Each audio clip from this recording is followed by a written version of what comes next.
Chapter 12. Me and Winn-Dixie got to Gertrude's Pets so early for my first day of work that the closed sign was still in the window. But when I pushed on the door, it swung open, so we went inside. I was about to call out to Otis that we were there, but then I heard music. It was the prettiest music I had ever heard in my life. I looked around to see where it was coming from, and that's when I noticed that all the animals were out of their cages. There were rabbits and hamsters and gerbils and mice and birds and lizards and snakes, and they were all just sitting there on the floor like they had turned to stone. And Otis was standing in the middle of them. He was playing a guitar, and he had on skinny, pointy-toed cowboy boots that he was tapping them while he was playing the music. His eyes were closed, and he was smiling. Winn-Dixie got a kind of dreamy look in his face. He smiled really hard at Otis, and then he sneezed, and then his whiskers went all fuzzy, and then he sighed and kind of dropped to the floor with all the other animals. Just then Gertrude caught sight of Winn-Dixie. "Dog," she croaked, and flew over and landed on Winn-Dixie's head. Otis looked up at me. He stopped playing his guitar, and the spell was broken. The rabbits started hopping, and the birds started flying, and the lizards started leaping, and the snakes started slithering, and Winn-Dixie started barking and chasing everything that was moving, and Otis shouted, "Help me!"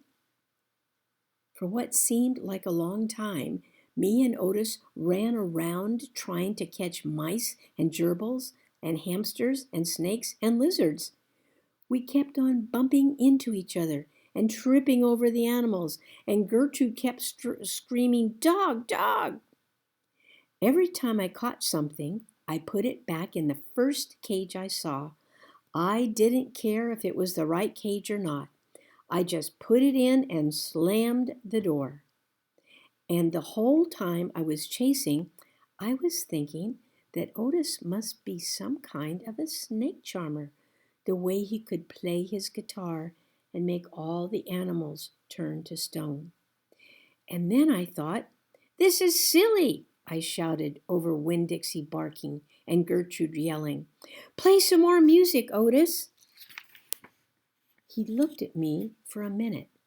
Then he started playing his guitar, and in just a few seconds, everything was quiet. Winn-Dixie was lying on the floor, blinking his eyes and smiling to himself, and sneezing every now and then, and the mice and the gerbils and the rabbits and the lizards and the snakes that we hadn't caught yet got quiet and sat still, and I picked them up one by one and put them back in their cages. When I was all done, Otis stopped playing. He looked down at his boots. "I was just playing them some music. It makes them happy." "Yes, sir," I said. "Did they escape from their cages?" "No, I take them out. I feel sorry for them being locked up all the time. I know what it's like being locked up." "You do?" I asked. "I have been in jail," Otis said.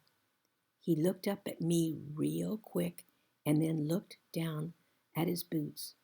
"You have?" "Never mind," said Otis. "Aren't you here to sweep the floor?" "Yes, sir," I told him. He walked over to the counter and started digging through a pile of things, and finally came up with a broom. "Here," he said, "you should start sweeping." Only he must have gotten confused. He was holding out his guitar to me instead of the broom. "With your guitar?" I asked. He blushed and handed me the broom, and I started to work. I am a good sweeper. I swept the whole store, and then dusted some of the shelves. The whole time I worked, Winn-Dixie followed me, and Gertrude followed him, flying behind him and sitting on his head and on his back and croaking real quiet to herself, "Dog, dog." When I was done, Otis thanked me. I left Gertrude's Pets thinking about how the preacher probably wouldn't like it that much that I was working for a criminal. Sweetie Pie Thomas was waiting for me right out front. "I see that," she said. She stood there and sucked on her knuckle and stared at me. "See what?" I said. "I seen all them animals out of their cages, and real still they were keeping real still. Is that man magic?" she asked. "Kind of," I told her. She hugged Winn-Dixie around the neck. "Just like this grocery store dog, right?" "Right," I said. I started walking, and Sweetie Pie took the knuckle out of her mouth and put her hand in mine. "Are you coming to my birthday party?" she asked. "I surely am," I told her. "The theme is pink," she said. "I know it," I told her. "I gotta go. I gotta go home and tell my mama all about what I seen. I live right down there in that yellow house. That's my mama on the porch. You see her? She's waving at you." I waved at the woman on the porch, and she waved back. And I watched Sweetie Pie run off to tell her mom about Otis being the magic man. It made me think about my mama and how I wanted to tell her the story about Otis charming all the animals. I was also collecting stories for her. I would tell her about Miss Franny and the bear, and about meeting Gloria Dump, and believing for just a minute that she was a witch. I had a feeling that these were the kind of stories my mama would like, the kind that would make her laugh out loud, the way the preacher and she liked to laugh. Chapter 13. Me and Winn-Dixie got into a daily routine where we would leave the trailer early in the morning and get down to Gertrude's Pets in time to hear Otis play his guitar music for the animals. Sometimes Sweetie Pie snuck in for the concert too. She sat on the floor and wrapped her arms around Winn-Dixie and rocked him back and forth like he was a big old teddy bear. And then, when the music was over, she would walk around trying to pick out which pet she wanted. But she always gave up and went home, because the only thing she really wanted was a dog like Winn-Dixie. After she was gone, I would sweep and clean up and even arrange some of Otis's shelves, because he did not have an eye for arranging things, and I did.